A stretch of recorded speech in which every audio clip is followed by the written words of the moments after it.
వచ్చేసరికి చూసారు కదండి. ఇంక కర్రీలో పొగ్గిపోతుందని చెప్పి లో ఫ్లేమ్ పెట్టాను. పాత్ర చిన్నదైనట్టుంది.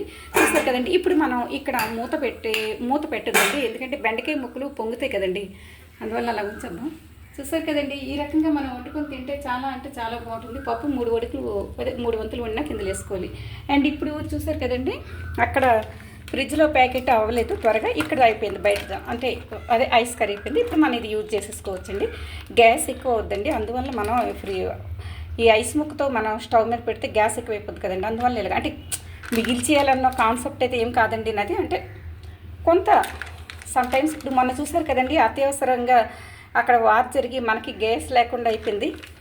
నాకు తెలిసి థర్డ్ వరల్డ్ వార్కి దారి తీసి ఈ యుగం, అమ్మో తిడతారు మీరు, ఈ యుగం అంతమైపోతే మళ్ళా, ఎందుకంటే ఇప్పుడు మనం అనాగరికంగా ఉన్నామండి. ఈ హింసను ఎప్పుడైతే మనం ప్రోత్సహిస్తున్నామో మనం అనాగరికతలో ఉన్నట్టేనండి. నాగరికత ఎక్కడ ఏమీ లేదండి నాకు.